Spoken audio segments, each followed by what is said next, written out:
Hello everybody, how are we? It is Tuesday, it's pouring down here in the Outer Hebrides, the Outer Hebrides, the Outer Hebrides, the Isle of Lewis, the Outer Hebrides.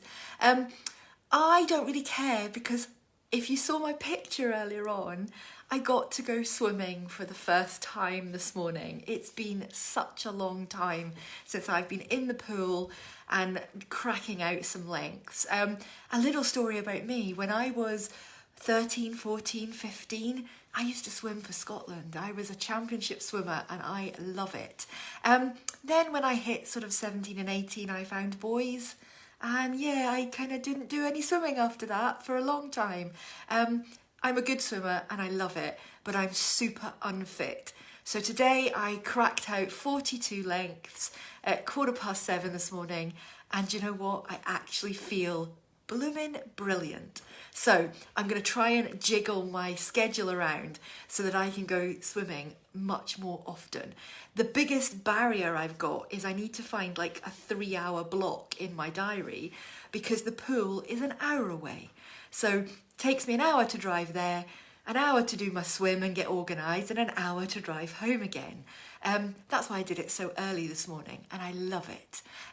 Anyway, enough of that nonsense. You are here to hear me talk about what I consider to be the 3 biggest blockers that I get told all the time about why people don't tell their story. And they're pretty simple ones, and I've got a couple of hints and tips to maybe help you push past them and to crack on and start telling some stories. So the first one is time. People tell me they don't have time. Now, I'm going to be bluntly honest with you. We've all got the same 24 hours in the day. So if I can make time to do it, you can make time to do it.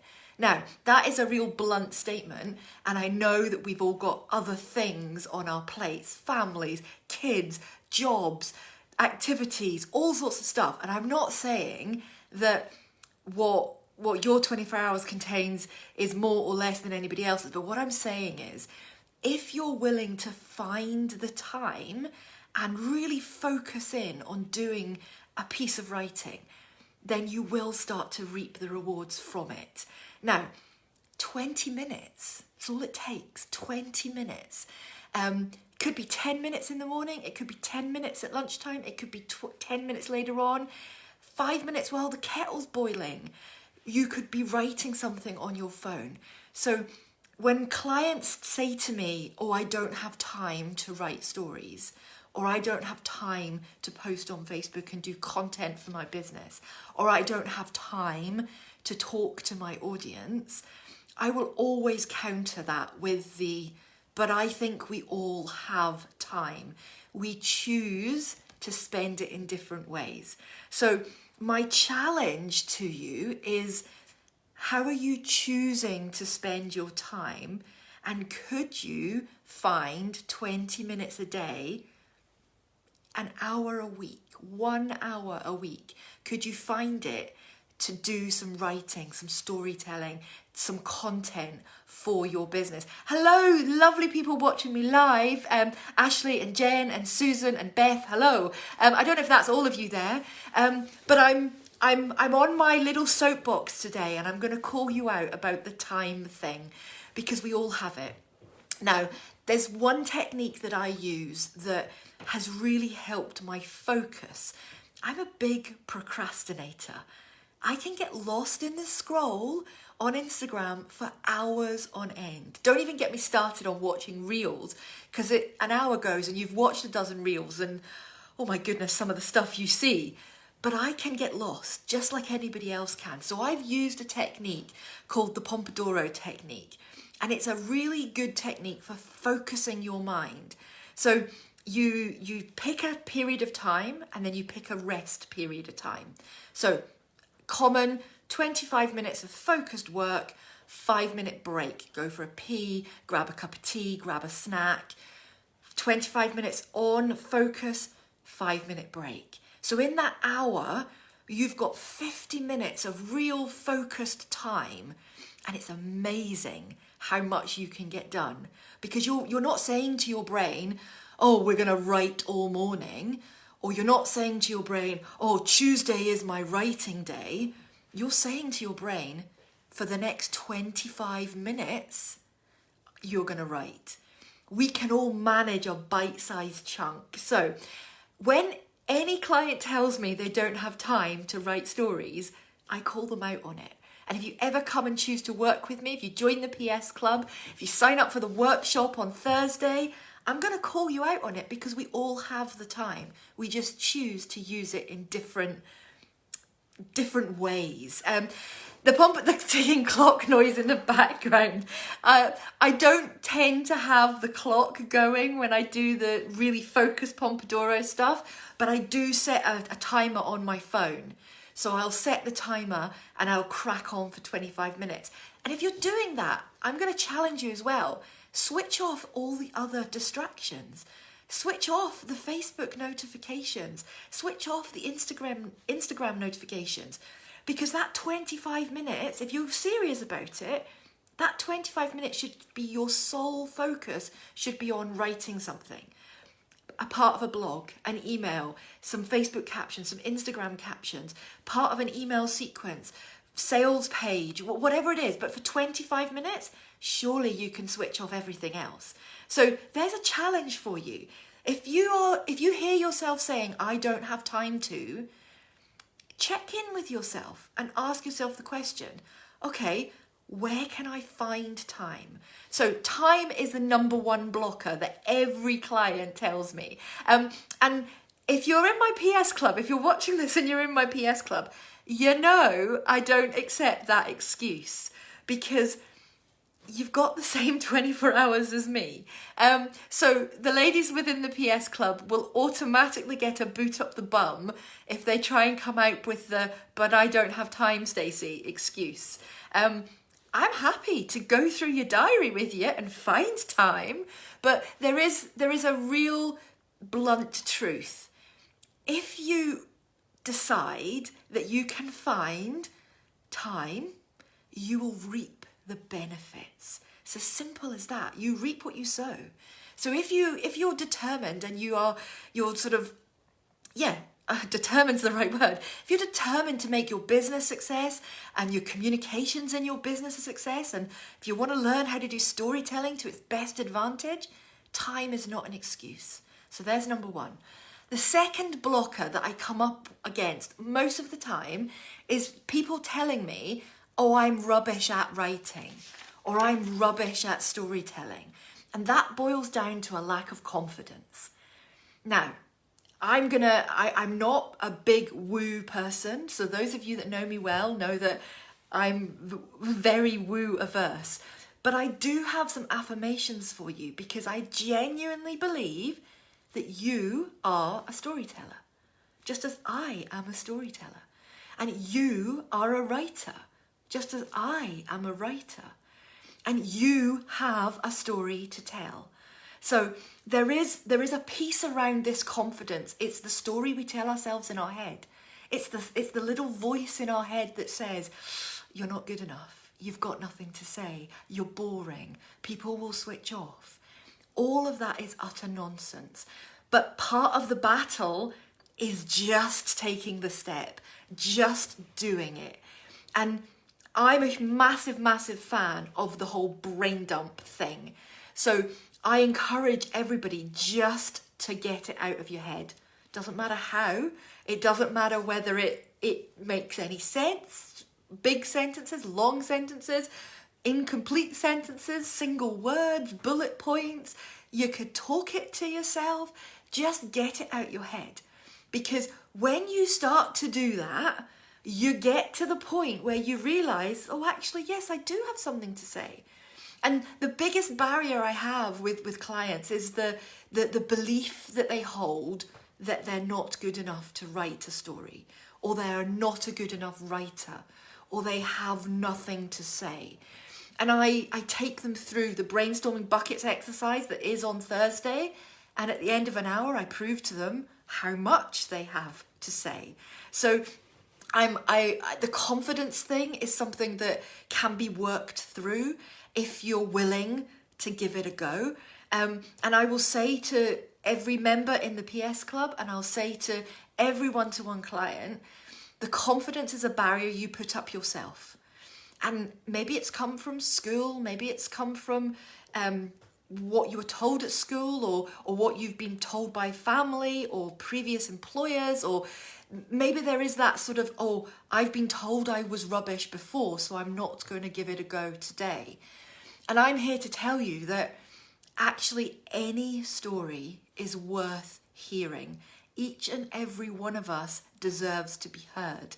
You do not have to be an award-winning novel writer to tell me a story. If you and I were to meet in a coffee shop, bumped into each other, sat at the same table, we would get into a conversation and we would talk about stuff. We would talk about, I don't know, it could be anything, but we would have a conversation and we'd start to learn little bits about each other, and we would chat and we would talk and we would tell stories. We would tell of the time when we did, or, oh, I remember doing this as a child, or all of these things would start to happen in a real life conversation because you have a story to tell. So I'm going to challenge you that confidence is a block you put up for yourself. And I've got some ways you could probably overcome it. And I'll just give you a couple of quick ones. If you keep telling yourself that you are no good at writing stories or writing content, then my challenge to you is start writing. Seriously, start writing it. Because if you keep telling yourself you're no good at something, then you're going to believe it. But I want you to prove to yourself otherwise. So start writing. Start pouring out the thoughts, the ideas, the rambling thoughts that run through your head. Because ultimately the only person that's reading them is you. But then my second top tip is find yourself a community where you can share those rambled words and get feedback.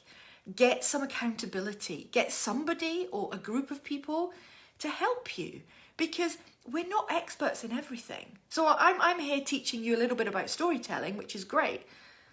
But I have an accountant husband who looks after all my pennies because I'm rubbish at accounting in my business. So I have to ask for help. So I might be good at one thing, but I'm certainly not good at everything. So my point here is, if you're in a community of like-minded people who all want to give it a go, then the likelihood is you're going to put some words in, you're going to ask for some feedback, you're going to get some constructive criticism, you'll get some ideas and some hints and some tips, and over time your confidence increases, because not a single person in that kind of community is going to say, oh, look at that load of rubbish you've just written. We're not. We're there to help you. And I'm a massive, massive advocate for that within the PS Club. So I encourage every single lady to give me words to check. So if you are in the PS Club and you're watching this, where are your words? There's been a serious lack of content for me to check. But that's part of the PS Club. It's a community where we can share stories and you can get feedback on those stories in a safe environment. Not a single person in there is going to judge you. They're only going to help you make it better. So the other thing I wanted to say about that whole confidence thing is, lots of people don't believe me on this, but actually I am going to challenge you to read more as well. So if you tell me that you think you're a rubbish writer, you've got nothing to say, and everything I do say would just be boring, I'm going to encourage you to go away and read magazines, cookbooks, blog articles, novels, short stories. If you've got kids, read to your kids. Business books, self-help books, newspapers, anything. The more written word you consume, the more your brain acknowledges that it's a format of communication, and the better you will become at it. And it's just one of these phenomenons that is the truth. The more you read, the better you will become at writing. J.K. Rowling, very famously, she was asked once by a group of primary school kids in Edinburgh. She'd been to Edinburgh to visit them at school, and she was asked by the kids, young kids, and they were all like under 8, how did you become a writer? And her answer to those kids were, read more books, and more books, and more books. And she's a massive advocate for reading so that it'll help your writing. And I 100% agree with her. You will always find me with my nose in a murder mystery book. If you know me well enough, you know that I don't do business books. Boring. Reading is my pleasure. Curled up on the sofa with the dogs, mug of hot chocolate, coffee, maybe a cider on the weekend, and a good novel. I'm going to encourage you to read more. Read, read, read, read. Okay, the third block that comes to everybody is fear. But not fear of being seen or being heard, but more that fear that people are going to think, oh, look at her. She's talking about herself. Oh, look, she's boastful. She's arrogant. She's egotistical because the story's all about me, me, me. Right. When you tell a story that is your own story, you've got a choice. And the choice is you either come at that story from, I want to be centre of attention, look at me, big shiny lights, neon signs, or you come from that story as this happened, this took place in my life, and I learned a lesson, or I have a lesson to share. You come from that place of humble humanity, and by sharing your story in that way, from that intention of, I learned something and I want to share it, or I experienced something and I want to share it, or I've got some motivational thing that I want to say because of something that I went through or experienced or something that happened to me. When you come at a story from that place, from that real life humanity, you'll never come across as arrogant or boastful or egotistical. It's one of those things. Set your intention of how you want to come across. And if you write with that intention, it's very hard for the boastful ego to come through. And we're all in this business of sharing things, sharing stuff, because we want people to get to know us, and then they like us, and then they trust us, and then they want to spend pennies with us. So by sharing from that place of, oh look, I'm a human, I'm going to take off my mask, I'm going to lower my veil, I'm going to get a little bit vulnerable with you, and whatever that looks like to you, and you know I've talked at length before about boundaries, you have to set your own boundaries, but when you lower that veil and you show up real, authentic, it never comes across as arrogant or egotistical. And a lot of that is a mind game. A lot of that is that little voice in your head, the same little voice that tells you you're rubbish and you can't write stories. It's the same little voice that will say, but you're just boasting. You're going to come across as a little bit of a, look at me, know it all. I promise you don't. And that, tied in with the confidence, tied in with the just do it, just get it out on paper, is my big ethos. And I will encourage, cajole, nudge, push, pull, poke, kick all my PS Club members in that direction, because it's no good if it's stuck up here.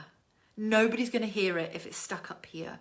You have to actually do the process of getting it out your head, writing it, getting some feedback, and then putting it out into the world. And you know what? It's scary, especially if it's something vulnerable, something that happened to you, something that it's a story that you might not have shared, or actually it might involve other people, other family, or whatever it is. It can be a scary thing. But that's what I'm here for, to hold your hand. And that's what I do with my PS Club members, is I hold their blooming hands through it, so that when they write something and they're not really sure and they go, Stacey, I'm not sure if this is the right way to word this, or Stacey, I don't really know how to start this piece, or do you know what, am I saying too much, or have I not said enough, or is it a little bit confused, do my words make sense? All of those types of questions, by getting another pair of eyes to have a look at it, and it's not just my eyes, because the members in the PS Club are awesomely epic, because they all help each other. So sometimes I don't get there till later on in the day, or I'm busy and I might not even get in one day and I get in the next day into the Facebook group. By the time I get to read your piece, there's comment and feedback and hints and tips from all these other ladies who have all got businesses, experiences, life behind them, and they're helping. And it's that community that I love. So the blockers to telling stories can be overcome. Now, fear, confidence, and time. They are the three big things that stop you from telling your story. So if any of those have resonated with you today and you want to know more about the PS Club, because we can tackle them all in the PS Club, then just reach out. I'll pop a link. I don't know where it goes on these lives, but I'll pop a link. If you're watching on replay, let me know that this has been useful.